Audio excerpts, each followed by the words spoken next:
नमस्कार दोस्तों, स्वागत है आप सभी का यूपीएससी सिंप्लीफाइड में। दोस्तों, आज से इस चैनल पे I am starting a short mini series with the title basics for international relations. आप जानते हैं कि ऑलरेडी यूपीएससी सिंप्लीफाइड पे हम लोग बायलैटरल रिलेशंस डिस्कस कर रहे हैं, जहां पे दो देशों के बीच के जो रिलेशनशिप है उन्हें हम लोग कॉम्प्रिहेंसिवली कवर करते हैं।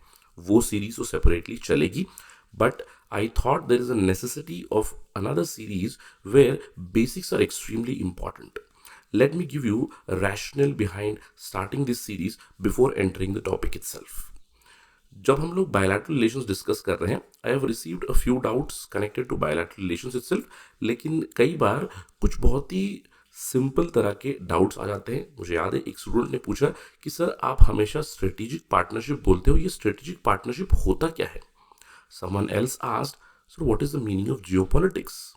Then I realized that perhaps there is a need of a series where I discuss basics of international relations in short. So hardly 10 minute के वीडियोस होंगे जहां पे मैं जो बेसिक कॉन्सेप्ट्स हैं उन्हें कवर करूंगा। जैसे कि आज का टॉपिक है what is the meaning of international relations. आगे चल के हम लोग इसी तरह के बेसिक कॉन्सेप्ट्स को क्लियर करेंगे। जियोपॉलिटिक्स क्या होता है, डिप्लोमेसी क्या होती है, स्ट्रेटेजिक पार्टनरशिप किसे कहते हैं, इन सभी चीज़ों को हम लोग इस सीरीज में कवर करेंगे। तो बिना किसी देरी के चलिए आज के टॉपिक पे चलते हैं। बहुत ही सिंपल टॉपिक है, what is the meaning of international relations, यही हम लोग समझने वाले। इंटरनेशनल रिलेशंस का बेसिक डेफिनेशन है कि ये एक थ्योरेटिकल सब्जेक्ट है। आपको अंडरस्टैंड करना है that it is a academic discipline, जहां पे हम लोग स्टडी करते हैं कि किस तरह से इंटरनेशनल एक्टर्स एक दूसरे से इंटरैक्ट करते हैं, how the Nations, how other international players they interact, whether they cooperate और दे compete with each other on the international stage. IR में सबसे मेन प्लेयर्स होते हैं sovereign states.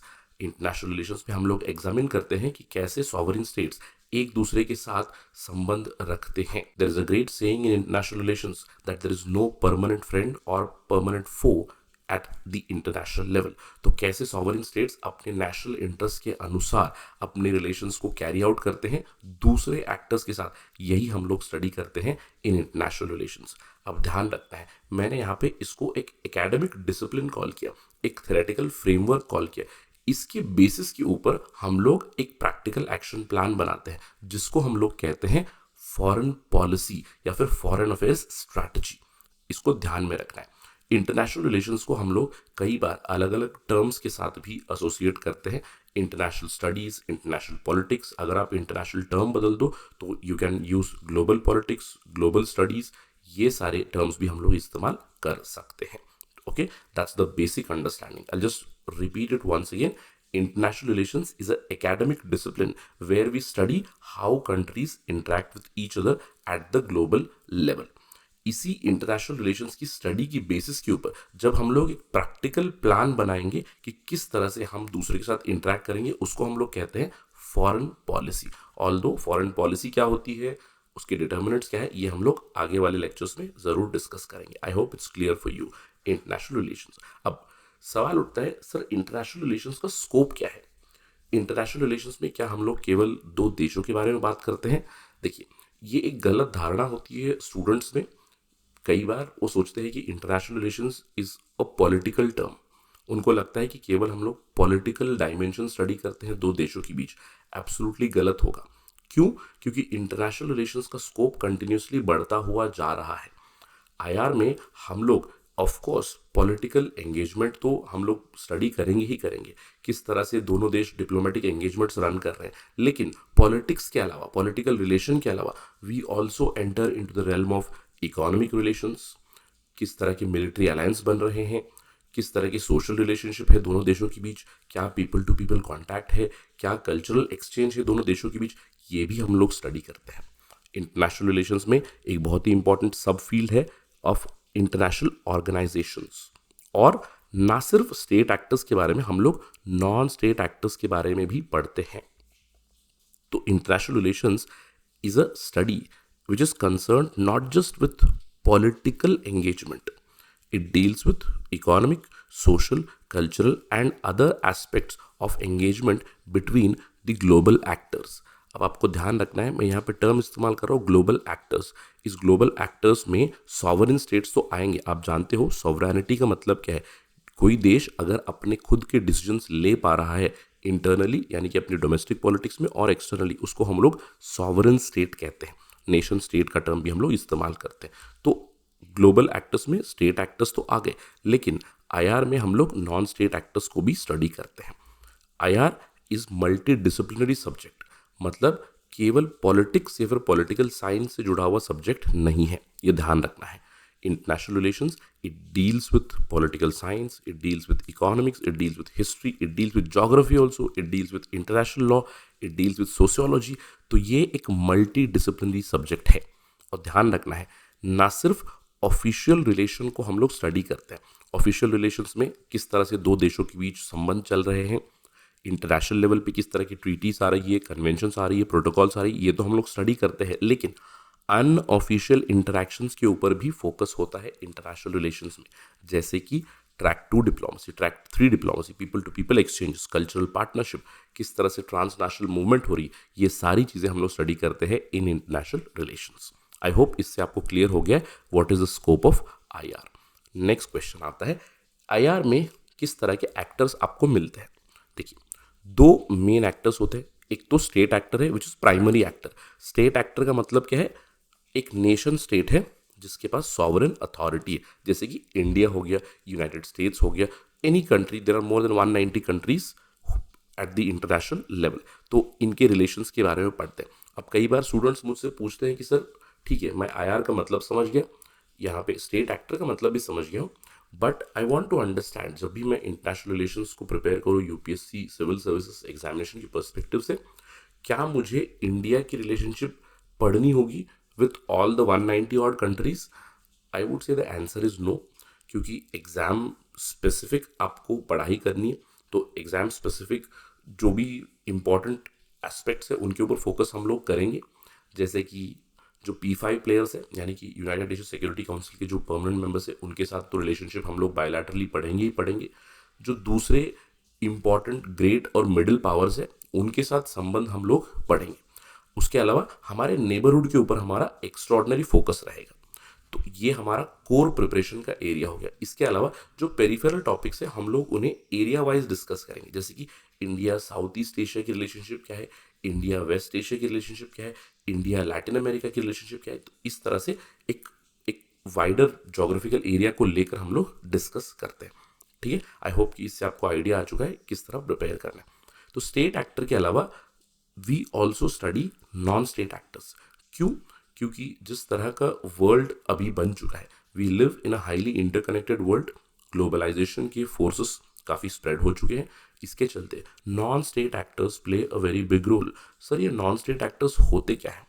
Non state actors, any actor who is not a state actor, we can call them non state actor. जैसे कि international organisations हो गए, for example संयुक्त राष्ट्र हो गया, WTO हो गया, आपके UNFCCC हो गए, अलग अलग इंटरनेशनल ऑर्गेनाइजेशंस जो सेटअप किए गए उनके बारे में भी हम लोग स्टडी करते हैं। इसके अलावा international NGOs, non governmental organisations जो आ चुके हैं, जो केवल एक कंट्री में प्रेजेंस नहीं है, मल्टीपल कंट्री में जिनकी प्रेजेंस है, वो भी इंपॉर्टेंट प्लेयर्स बन जाते हैं। वो इन्फ्लुएंस करते हैं इंटरनेशनल रिलेशंस को, इवन डोमेस्टिक पॉलिटिक्स को। मल्टीनेशनल कॉरपोरेशंस ये एक बहुत बड़े प्लेयर बन चुके हैं, जो हम लोग रिसेंट टाइम्स में फांग कंपनीज या फिर मटाना कंपनीज कहते हैं ना, माइक्रोसॉफ्ट, अमेजन, नेटफ्लिक्स, ये जो बड़ी बड़ी कंपनीज हो गई है, multinational corporations who have presence in multiple countries, they also are very important non state actors. इसके अलावा ट्रांसनेशनल नेटवर्क्स हो गए, जैसे कि even terrorist groups which operate in multiple states, they also come under non state actors. Okay, so international relations में ना सिर्फ state actors, sovereign players तो हम लोग देखते ही देखते हैं, sovereign states yes, but apart from that non state actors. इसीलिए रिपीटेडली मैं ग्लोबल एक्टर्स टर्म इस्तेमाल करता हुआ आ रहा हूँ। आई होप इससे क्लैरिटी आ चुकी। इसके अलावा फाइनली सर हमें इंटरनेशनल रिलेशंस पढ़ने की ज़रूरत क्यों पड़ती है? Why is it important? Of course अगर आप एकेडमिकली उस फील्ड में हैं, समझ लीजिए political science and international relations आपका एरिना है स्टडी का, तो वहाँ पे तो पढ़ना है ही, लेकिन इन जनरल भी मुझे पढ़ने की ज़रूरत क्यों पड़ती है?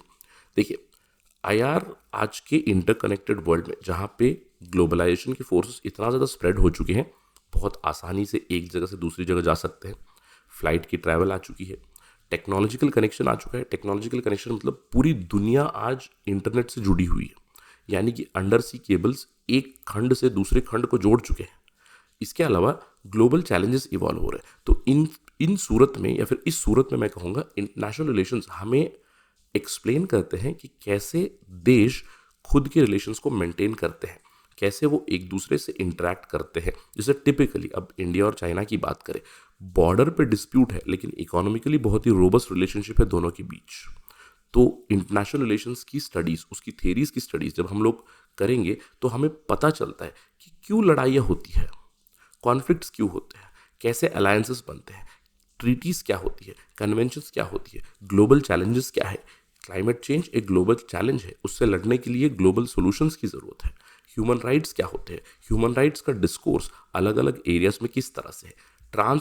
ट्रांसनेशनल टेररिज्म, मैं कहूँगा ग्लोबल टेररिज्म की हम लोग बात करते हैं आजकल, तो ग्लोबल टेररिज्म क्यों बढ़ता हुआ जा रहा है, उससे लड़ने के लिए किस तरह से देशों को साथ में आने की ज़रूरत है, ये हमें इंटरनेशनल रिलेशंस ही समझाएगा। To put it into perspective, IR helps us answer the questions. Why do countries go to war?